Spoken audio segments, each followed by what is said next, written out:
Good morning. Good morning, everyone. Yeah, well, I think we should start slowly. Let me just, my team will help me by admitting people to the webinar. We should have quite many participants this morning, this European morning. So let's allow them a couple of additional seconds. And we can start. The webinar is being recorded. It will be made available on our YouTube channel, probably early next week, if not before. All right, so we have quite some materials to cover, so I will start. So welcome everyone to our new webinar. This webinar is to follow up on webinar to the one we did in January. And this session will aim to update our stakeholders with more details and recent knowledge about the relevant changes made in RED 3 in comparison to our previous system materials. And we will also give you some additional information about the timelines, about our updated action plan, and the next steps.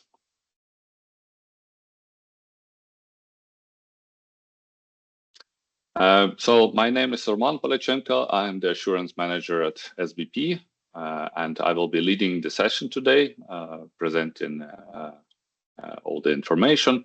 And my colleagues, Alex and Lucas, they are also attending this webinar, and they will help me to moderate the Q&A session, which will be the second half of today's webinar. Before we start, I will just update you about housekeeping rules. Again, you are very familiar. We did it many times before. So the webinar, as I said at the beginning, is being recorded. It will be made available very soon on our YouTube channel, and we will send the link to this information to all the registered participants once it's published, so you can revisit it if you need. We know that some people couldn't attend today's webinar due to some other commitments. That's why I think the recording will be very helpful. The cameras and microphones are disabled during the webinar, so we will be collecting questions and comments through the Q&A function of the Teams. The webinar itself or presentation will take approximately 30 to 40 minutes. And then after that, for the rest of the hour, we will be having Q&A session. So if you have any questions, please use the Q&A function in Teams. You will find it in a tab in the up of your Teams window. So you can already start submitting questions during the presentation. So if you have a question regarding a specific slide or specific topic, then you can write your questions right away. I think it will give us a little bit even extra time to process those questions, moderate and publish them. Once we get to this point, I will be checking the Q&A section. I will be reading then the question and trying to respond. As always, of course, a small disclaimer that sometimes your questions may be too tricky to answer on the spot, and that will require us to do some additional technical work. And all those questions, of course, are always dealt later, and stakeholders will be informed once we have found a solution. So let's define the objectives of today's webinar. So it is to provide you an update with regards where we are with RED 3 solution in terms of timeline, documents, and action plan. We will provide details or draft details about recently published revised SBP RED normative framework documents. So the revisions we did for RED 3. And then finally, we will respond to the questions, and those questions will, of course, help us to map any remaining challenges and will support the rollout of our SBP RED 3 solution later in this second quarter. I would like to start with repeating some basic background facts related to this project. So SBP has a strategic objective to obtain and hold all relevant regulatory approvals, and this includes RED III, of course. EU RED compliance remains mandatory for all certificate holders when using SBP standards version 2. And that is why it is important to follow those kind of changes and updates for all certificate holders. So as we know, even if you don't have EU RED in your scope today with standards version 1, you will need to add it once you transition to standards version 2. And as a disclaimer, I would like to, as a kind of defense, maybe of SBP Secretariat, I would like to remind you that specific requirements we are introducing, including the timeline, these are defined by European Commission and not SBP itself. So you know that we have the main pack of normative framework documents. Those are developed by SBP stakeholders, different working groups and committees, but everything related to EU RED comes directly from the European Commission, and there is very little room for us to change or comment on those requirements.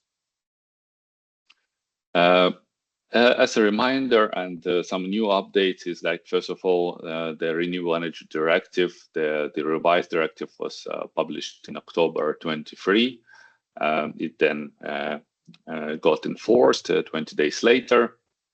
So now we know that member states have until May 21st this year time to implement necessary laws, regulations, and administrative provisions to ensure compliance. And then a similar timeline is adopted for the European Commission's reassessment of voluntary schemes.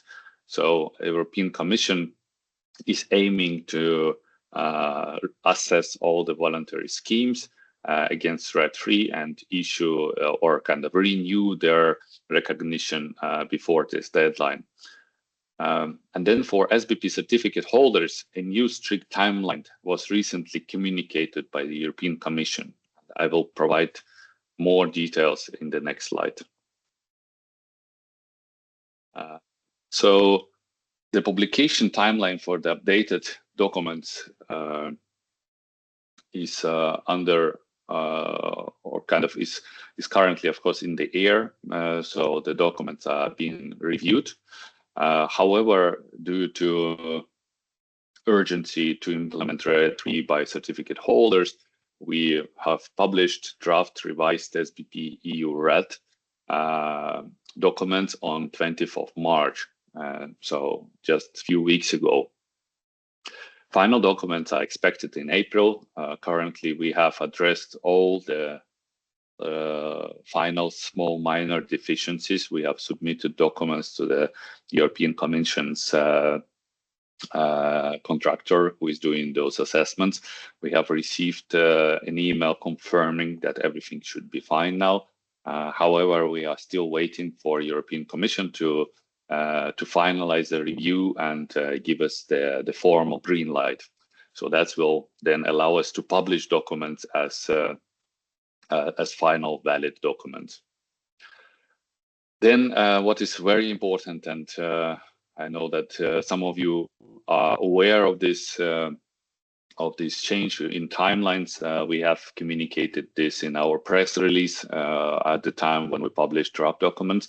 We also informed some of you separately, those of you who participated in the training last week in Denmark, in Copenhagen. We are also informed. So for everyone else who for some reason missed this update, our press release, we would like to communicate the following. So as European Commission has issued a new very strict timeline. This information was sent to us again several weeks ago in a clarification email from with regards. There were two topics involved. One of those topics relevant for the timeline was that 21st of May is considered as a so to say effective deadline for implementing EU RED or RED III requirements. So unless the EU replies to our request, which we sent in mid-March. We analyzed their communication with regards to this new strict timeline, sent like a formal long letter explaining why it is very challenging. We haven't heard back yet. So unless EU replies to our request and changes their implementation, which I would hesitate to assign kind of or define likelihood of this happening, unless this happens, all SBP certificate holders with the EU RAT in their certificate scope will need to update their management systems using update EU RAT normative documents. So documents for RAT3, they will need to do it by 21st of May this year. So that happens very, very soon. And then certification bodies will verify conformance with those requirements starting during their regular audits, starting from 21st of May 25.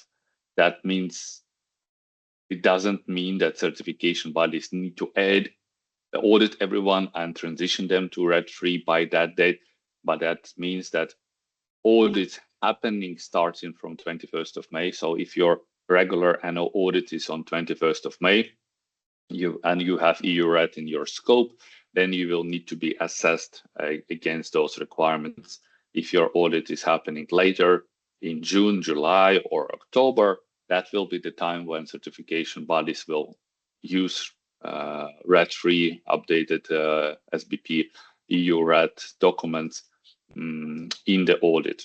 So of course, you could argue that those who have audits a little bit later, they are in a little bit better situation. However, there is still a requirement that everyone who has SBP EU RAT technical scope included in their certificate, they need to be compliant. They need to update their management system, their sourcing system, supply base evaluation, and so on by the 21st of May 25. So that is probably one of the the biggest update of related to RAT3, what we have received from European Commission. And again, I would like to state again and again that initially we would of course like to see much longer and much more flexible transition timeline rules. However, this is what we were told by the European Commission, that the voluntary schemes in their recognition, in their system documents, need to define 21st of May as an effective date. So then in the remaining of the presentation, I will go through some changes, some comparison of RAT2 and RAT3, and will also give you some additional guidance on how to transition, how to implement EU RAT requirements. So first of all, some reminders and some kind of summary is that EU RAT is additional to the main SBP standards. Compliance is mandatory when you transition to standards version 2, or maybe if you are just getting your certificate, then you normally would be right away using standards version 2, then EU RAT becomes mandatory right away. Sustainability criteria include sustainable harvest and LULUCF. So this we already know. Risk assessment remains to be the base for the compliance. The supply-based evaluation approach can be used. Then we also have level A, which can be delivered through SBP RRA or through recognition of other certification scheme documents, or level B, which is a company risk assessment. CRA is a new acronym which we start introducing to SBP system, and soon you will probably start seeing this in our normative framework documents. Then for TOF, requirements have not changed much, so they are covered by the agricultural criteria, sustainability criteria. And then finally, of course, there is no sustainability criteria for processing residues and post-consumer feedstock. Let's also revisit the summary of changes on the high level before I go deep into the specific sustainability, sustainable harvest requirements. So we first of all we have a new claim. So the previous SBP RED 2 compliant claim will be updated to SBP EU RED compliant. Then secondly, there were changes in sustainable harvest criteria. So there were some introduction of so-called no-go areas or restricted areas. So the forest biomass needs to be compliant with similar requirements which applied previously to only agricultural biomass, and also some additional requirements around deadwood retention and size of clear cuts. Those requirements were also introduced. Then there were some minor changes made in instruction document 6D, particularly regarding greenhouse gas emission savings thresholds and timelines. The fourth change was that EU RED applicability was lowered from 20 megawatts to 7.5 megawatts.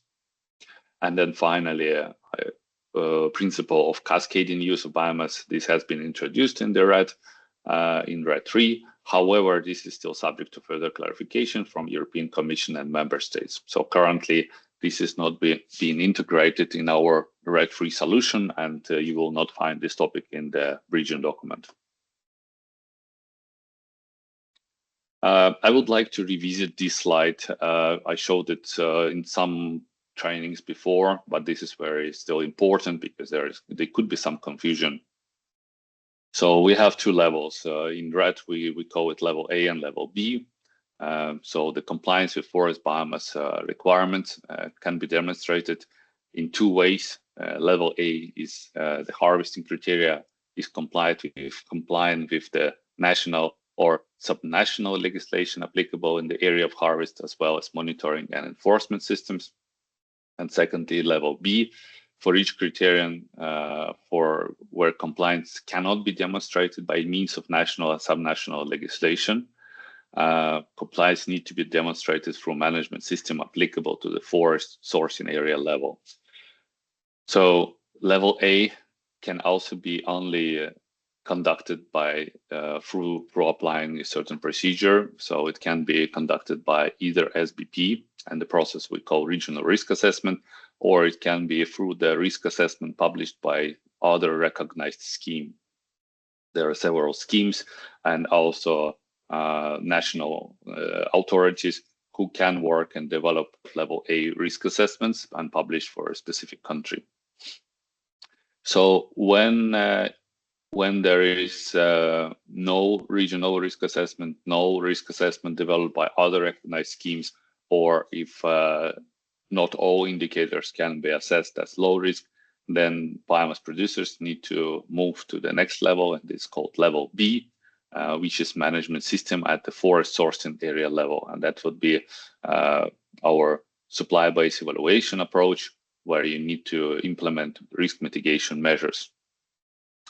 So that would be usually companies in that case would use standard 2. They would use normal procedures for supply-based evaluation and just use RED criteria instead of standard 1 for implementing risk mitigation. So that is important. And of course, there is not too many countries where we have level A at the moment. One source of information is, of course, SBP regional risk assessments, those which we have updated and which we are developing today. This will always include EU RED annex and will have this level A assessment. Another source of information is our registry of risk assessments developed by other recognized schemes, which can be found on our website. However, there's quite a big list of countries where none of those is available, and then the only option for those biomass producers sourcing from those countries is to apply level B. So that's now let's go through some of those updates in RED 3.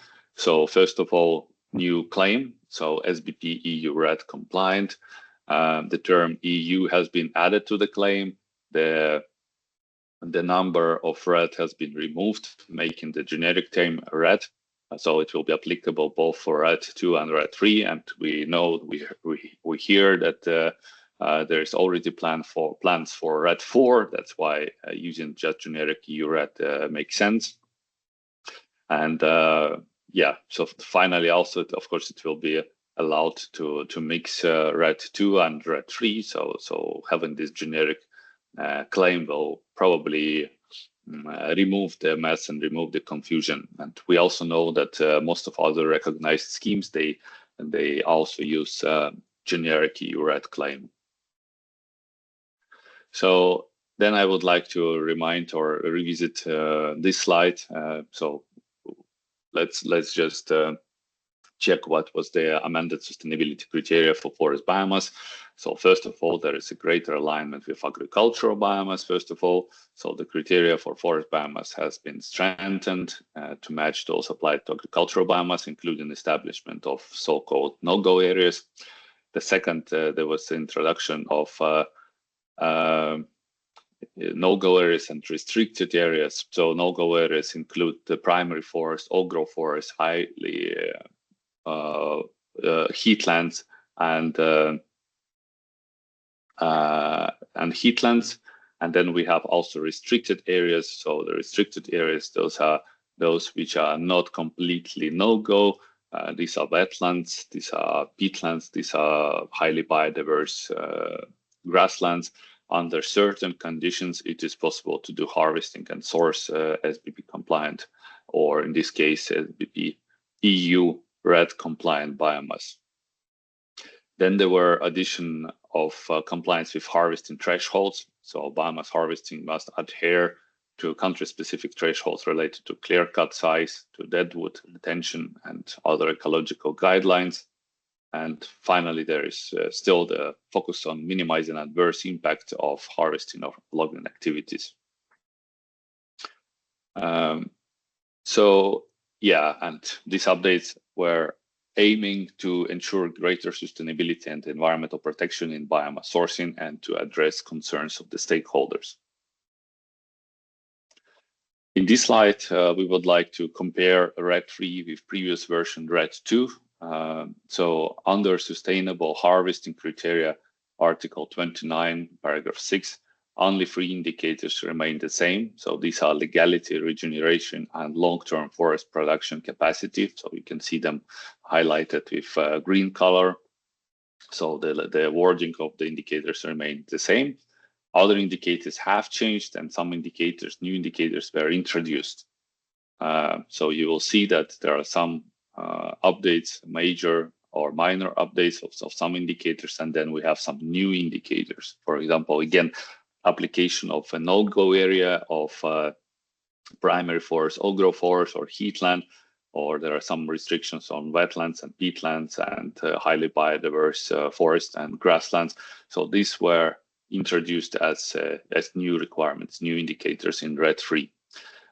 We will work on creating a separate document as a guidance, including this table, and we will make it available on SBP website in the near future.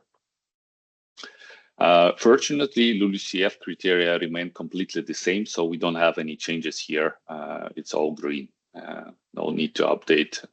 If you have system in place for RED 2, then it will also work for RED 3. Then the next one, which we also try to communicate in our press release, is that SBP preliminary research indicated that level A is unlikely to cover all sustainable harvest indicators in the countries covered by the regional risk assessments, including Denmark, Baltics, Canada, US, Vietnam. So the main reason is that new defined no-go areas and restricted areas are not fully protected by the law in many of those countries. For example, logging in primary or old-growth forests may still be legally permitted. That means that even, and we have the aim, and I will tell you in just a few minutes, is that we are aiming on updating existing regional risk assessments against RED 3. We will have those updated soon.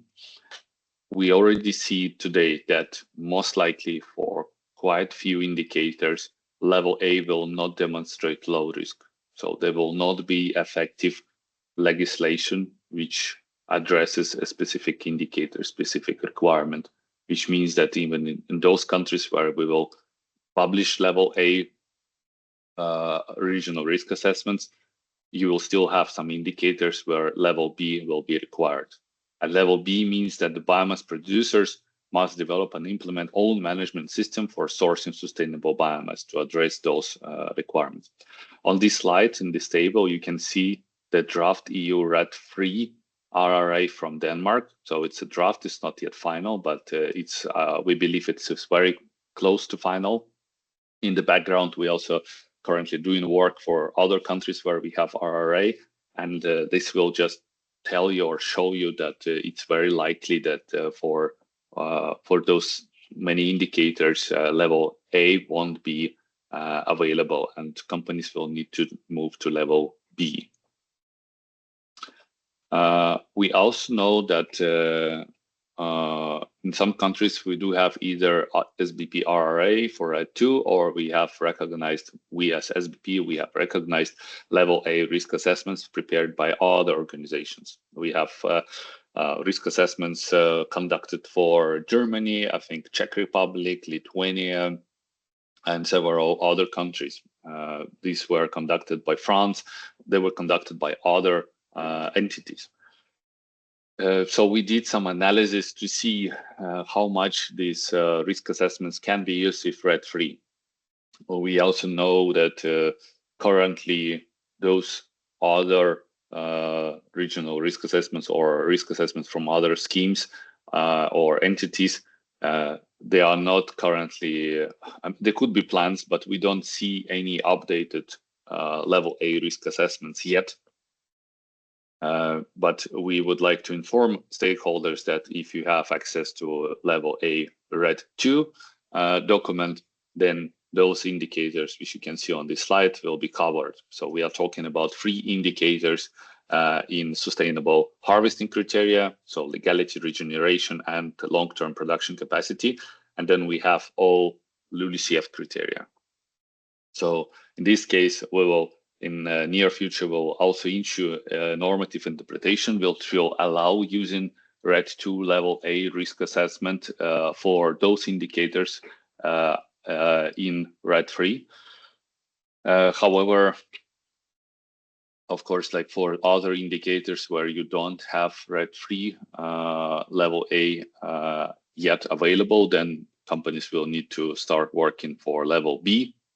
Or as I said in the previous slide, it is likely that for quite few indicators, even if we publish level A official document, it will communicate, it will tell you that level A risk cannot be assessed as low, and then level B will be required.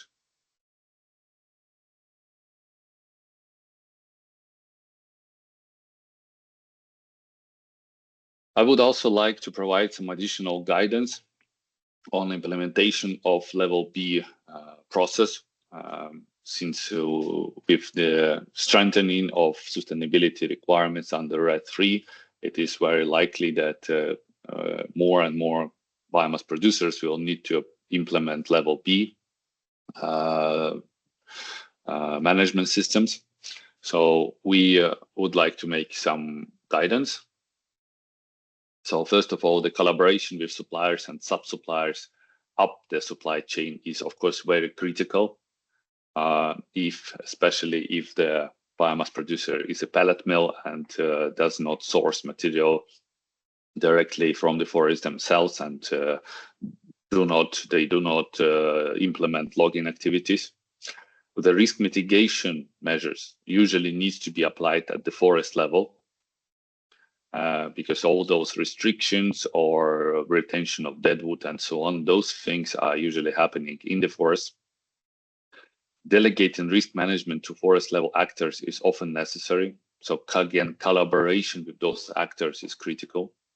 And then forest level actors, this includes forest owners, managers, forest logging contractors, and wood traders.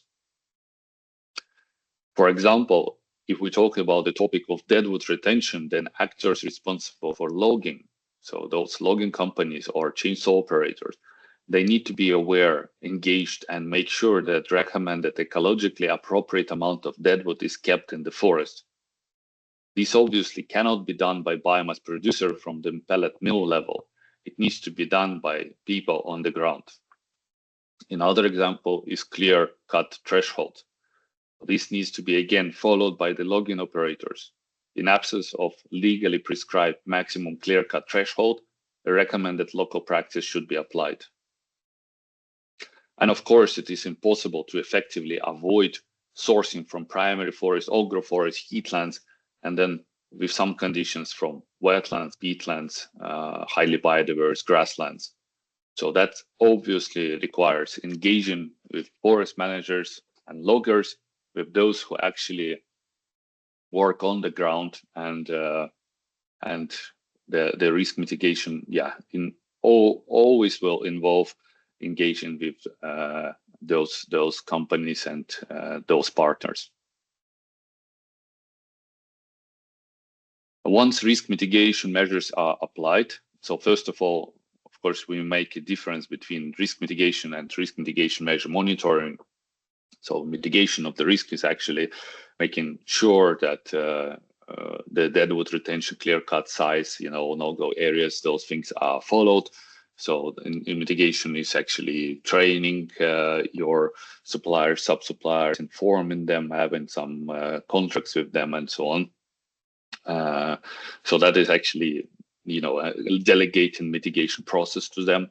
But then once the risk mitigation measures they are applied, the biomass producer needs to verify the effectiveness of mitigation, and this may be done through collecting various documents and records as evidence. And some examples are international and national databases, official maps and satellite imaging, forest management plans, operational protocols, harvesting protocols, results of relevant compliance audits and inspections, agreements with suppliers and sub-suppliers. So we also ask you to visit and check the guidance in our SBP EU RED region document in Annex C. We have more details about risk mitigation and verifiers for effectiveness of risk mitigation measures.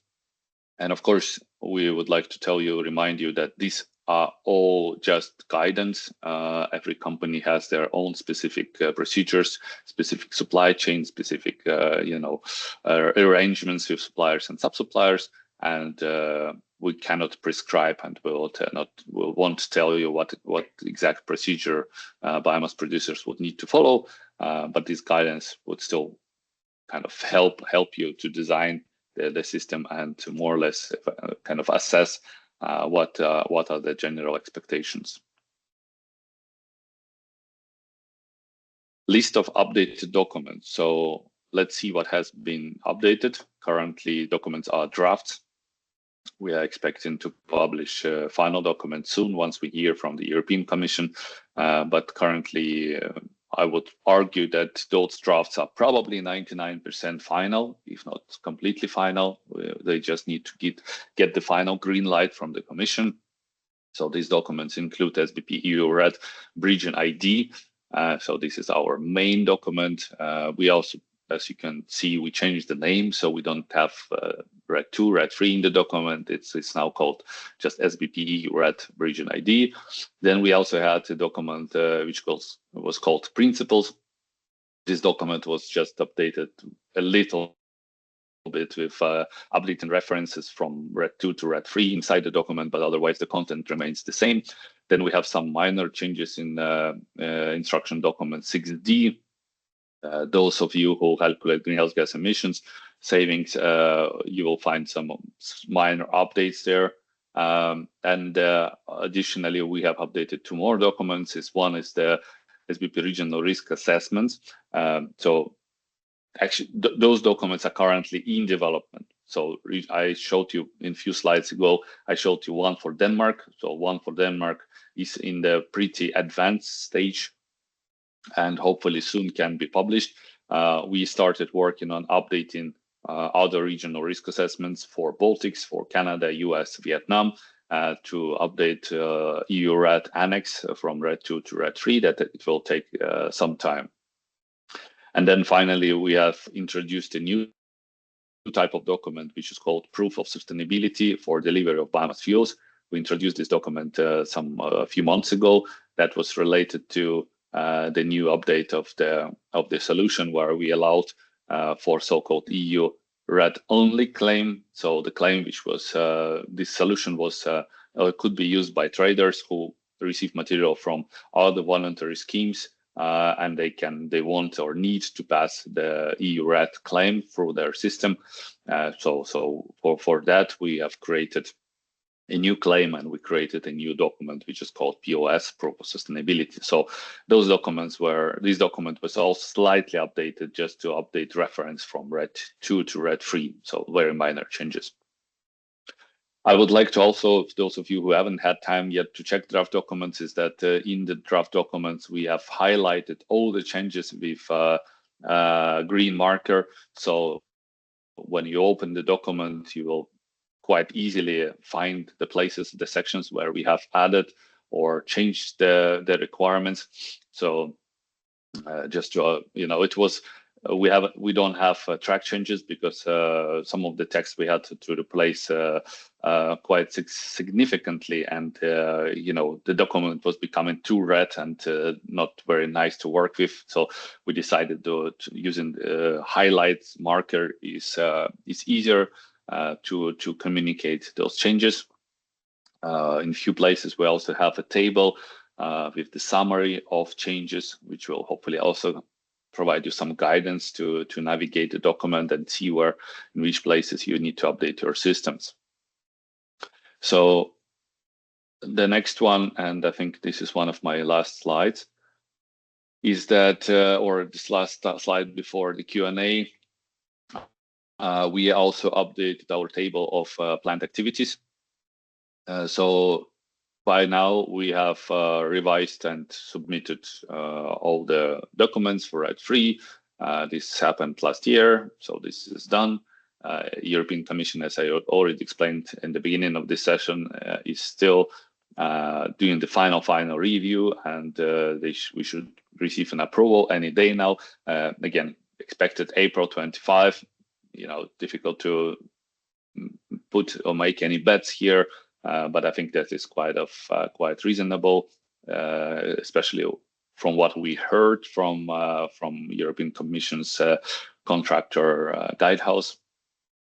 Then we, since the deadline, new communicated deadline, is so close and so challenging, then we decided to publish draft documents as quickly as possible to allow companies to start working on updating and preparing their documents. So we published draft documents. So this is also done. We are now preparing to publish revised approved documents once we hear back from the Commission. In the background, we are working on making some design changes, improving text a little bit. So you will hopefully, by the time when we publish the document, it will come in the new design. If you saw our latest regional risk assessment document, then you will see that we have improved our design and readability of the documents. Then we are also working on updating regional risk assessments for RED 3, and this hopefully should be completed before 21st of May 25. We are allocating all the possible resources into this project, but as you could imagine, we work together with working bodies, stakeholders, and different committees, so it takes some time. So we aim to do it as quickly as possible, but not later than the 21st of May. And then all certificate holders will need to update their system, as I already communicated, by 21st of May 25, and certification bodies will start doing their audits against RED 3 or revised SBP EU RED documents starting from 21st of May 25. Again, I would not like to promote postponing your audits, but of course, I mean, if you need some extra days, extra week to work on RED 3, it could make sense to talk to your certification body and ask for some postponing of the audit.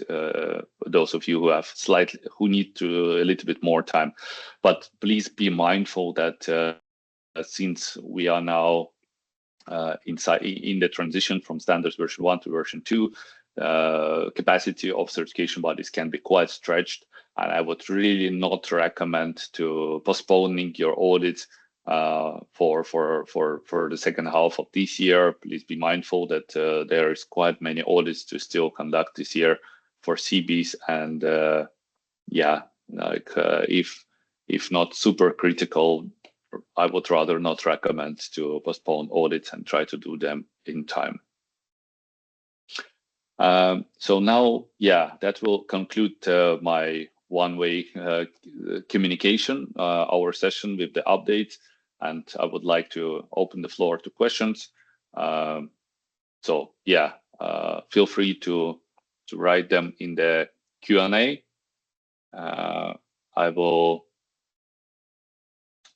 now start just looking through them, which will allow me some time for reading, understanding the questions, and I will try to answer them if I can.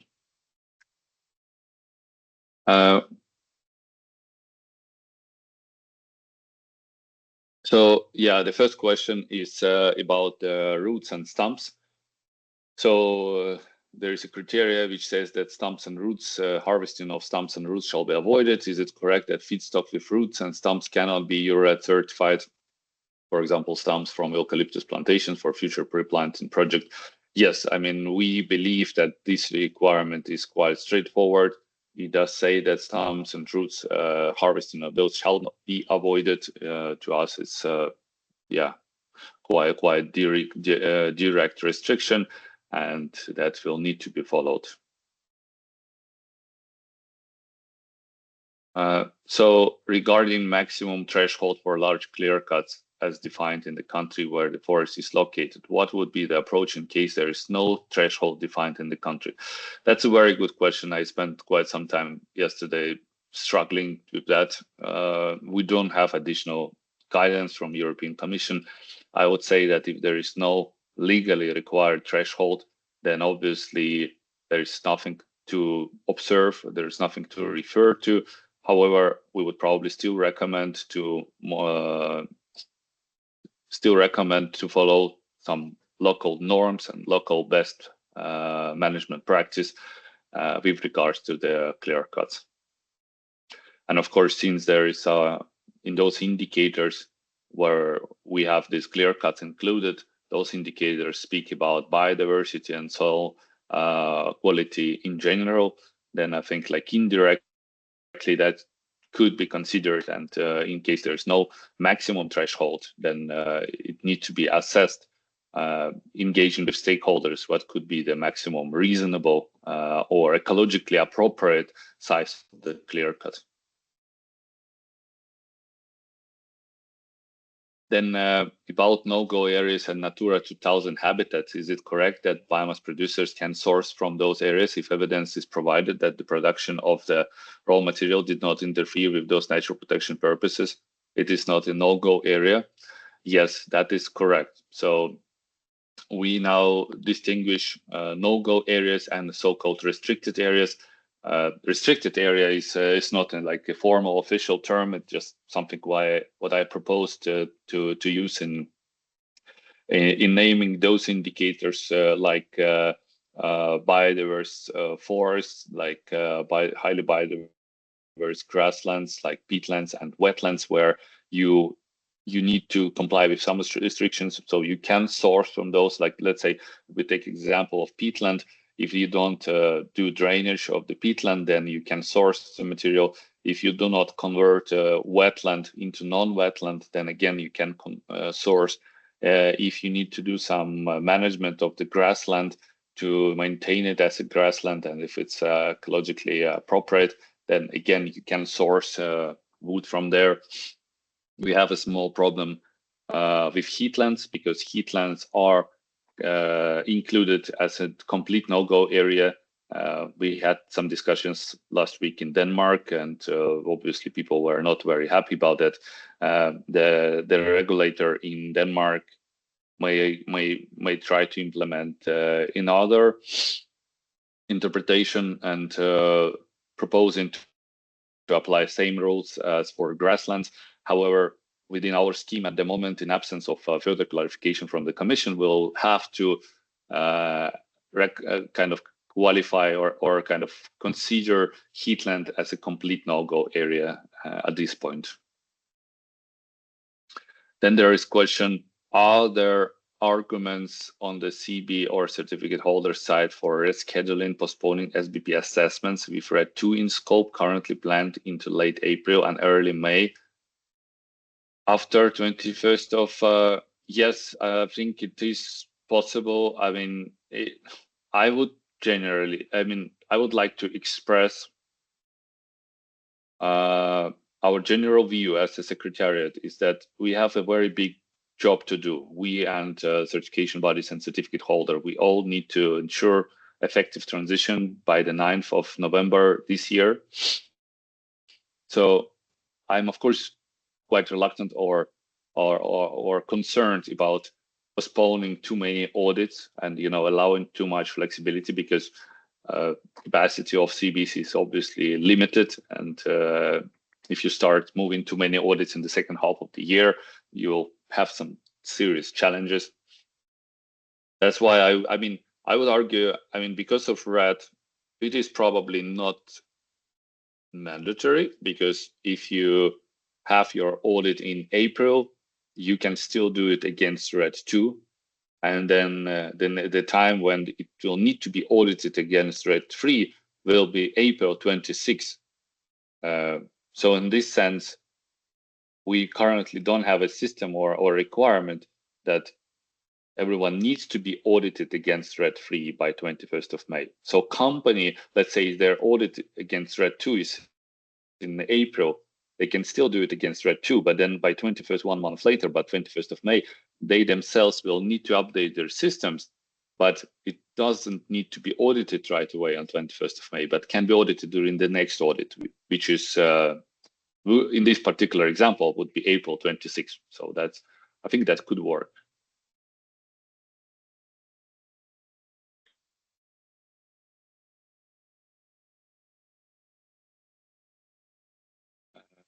Let me take some more questions.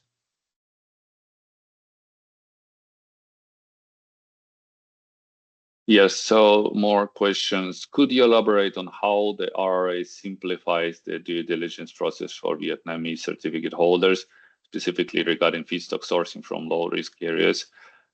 Yes, this question does not apply to the topic of this webinar. Just a very few words. Regional risk assessment obviously relieves biomass producers from making their own risk assessment. It delivers a lot of very important information and reduces level of effort required for the biomass producer to assess the risk in the country, particularly in Vietnam. So that's definitely should benefit biomass producers, and it shall also benefit stakeholders and everyone in general, because regional risk assessments developed by SBP with the formal working body involving several consultations with stakeholders, that is perceived as more credible and correct, accurate, technically accurate source of regional risk assessment. Then are sampling requirements for CBs included in standard 3 also applicable for a RED 2 level B evaluation? Yes, I would say so, because we refer to standard 3 in our RED region document. Then just to clarify, certificate holders already using SBP standards version 2 must become EU RED compliant from 21st of May. Certificate holders using version 1 must become EU RED compliant by the end of November. Deadline for transition. Is this understanding correct? No, this understanding is okay. Let me clarify. So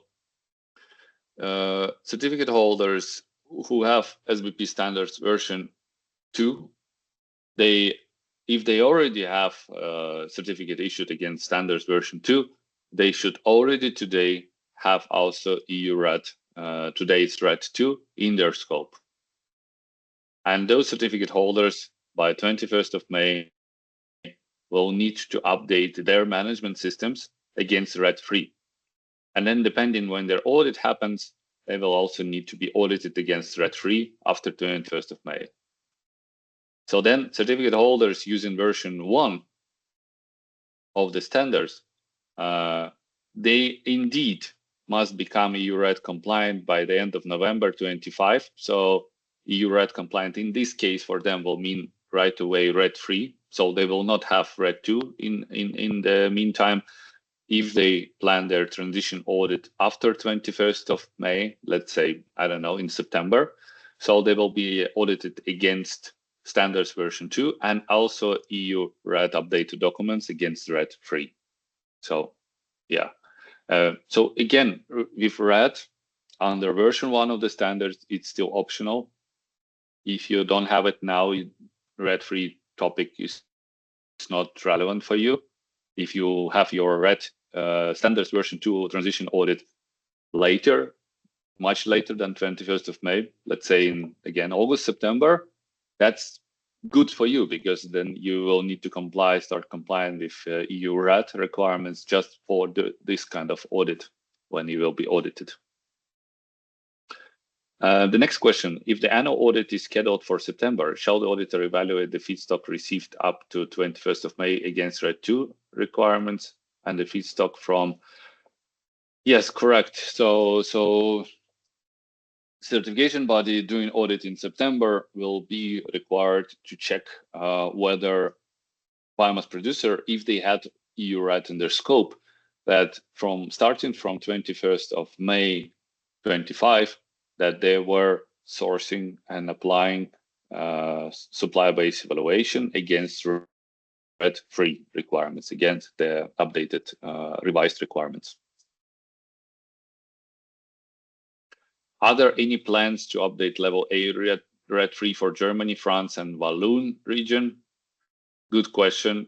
Currently, I don't hold up-to-date information. I will probably reach out to some schemes like Germany. We have risk assessment from Shore. I will try to reach out to Shore and ask about their plans. I would assume that they are working on it, and hopefully maybe it is already coming soon. The one for France, I will not have the update. To my understanding, the process is being discussed, but perhaps it's not in the very advanced stage. So I think what we could do is, as a scheme, we can try to reach out to those authors of level A risk assessment from other entities rather than SBP and ask for their plans and maybe try to inform stakeholders about that. Then the next question is transition from red 2 to red 3. Will material being felt, documented on 20th of May, being red 2, delivered 1 month later, be okay to mix with red 3? Yes, that will be okay. So the same, like, you know, if the material was, this is one actually question which I will probably need to take some time, do some homework to answer. I'm confident that pellets, I mean, I can't always be fully confident, but let's say pretty confident that pellets which were produced before 21st of May, according to RED 2, can be considered as RED 3. However, if we talk about feedstock, if we talk about, let's say, stem wood, if it was harvested on 20th of May, and then let's say 1 month later it was delivered to the pellet mill, I'm not certain currently what does it mean. Like, can pellet mill still take it in if they have updated all their systems against RED 3? So that is actually one of the challenges and one of the comments we made in our letter to European Commission, where we raised this as a huge potential problem, because we know that there are long-term contracts. You can, as biomass producers, of course, you can start moving. You should educate, inform your suppliers. You can start revising, updating your contracts. But there, as you just explained, there is like a quite big lag and there is quite long supply chain. So the material can be in different stages in the supply chain. And, we will need to think in coming weeks and issue a clarification about this comment.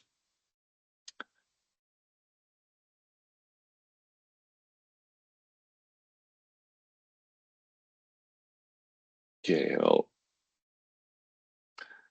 then may you explain how our sub-supplier who supplies processing residues could comply with EU RED?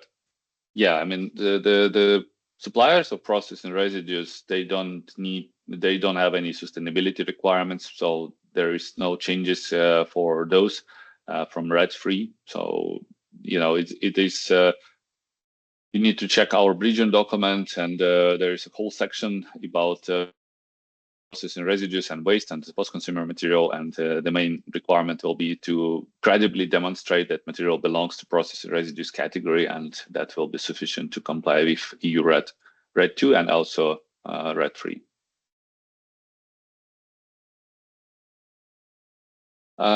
Next question, will GIS tools, maps, or relevant references be available in case member states fail to clearly define the no-go restricted areas in the relevant legislation for compliance with RED 3?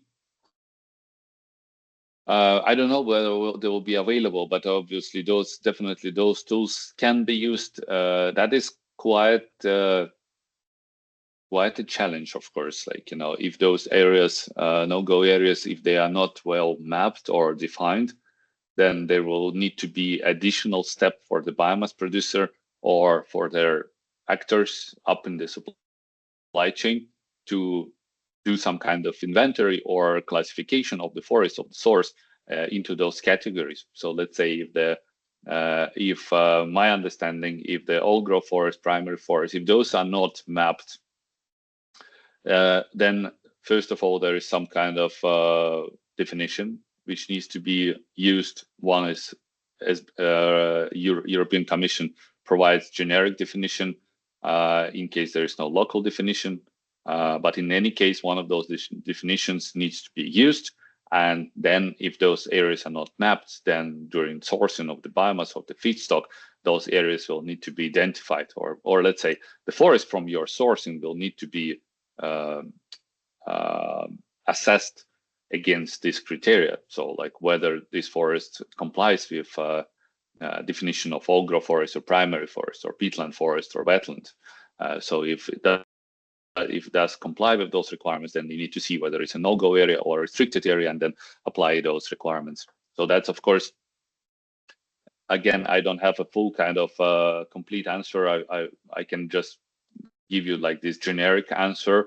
There are countries where all those different forests are very well mapped and very easy to identify. And then, of course, there will be some countries where it will need to be done by the biomass producer. That is similar to the high conservation values, biodiversity values, which are not always mapped, not always identified. And then in these cases, during sourcing of feedstock, risk mitigation or first like pre-harvest inventory of HCVs will need to be applied to make sure that you don't source from those kind of areas.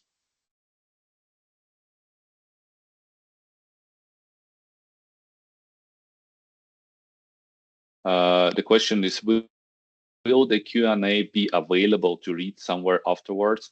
Yes, the session is being recorded, and at SBP we started using Copilot.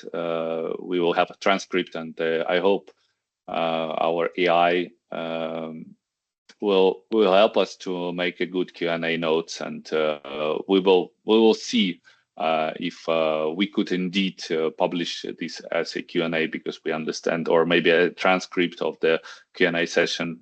So if it could be more convenient rather than to rewatch the webinar. And of course, some of the more important questions, we'll review the questions after the webinar. We will end up in the official Q&A.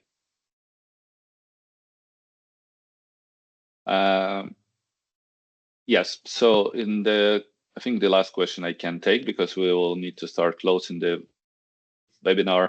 So companies currently undergoing an audit according to version 2 standard, then we'll need to update documentation in May, indeed later, and the next year will be audited against threat 3. Correct. That is exactly what will how it will be done. So we will need to start closing because the hour is full. Thank you very much for those questions. I think I already noted that there were many questions, very interesting, which we may indeed include in the official Q&A. And the question about the status of the feedstock, the question which I told you that I probably don't have an immediate answer. This is something we'll need to work in the coming days and weeks to figure out. Maybe there is some additional clarification we can obtain from the Commission, but otherwise we'll work with our technical team to provide you some guidance on this topic. Then I will close here. I'm thanking for your active participation. As I told you before, it's a webinar has been recorded, will be published next week. And later today, later in the European time zone, we'll have another webinar. It will be exactly the same, but just for another time zone, for primarily for Americas. So the webinar later today will also be recorded and published. There could be some different questions in the Q&A session, so you may want to revisit recording of this later webinar as well. Or as I just said, like we may want indeed to consider publishing a transcript of the Q&A session.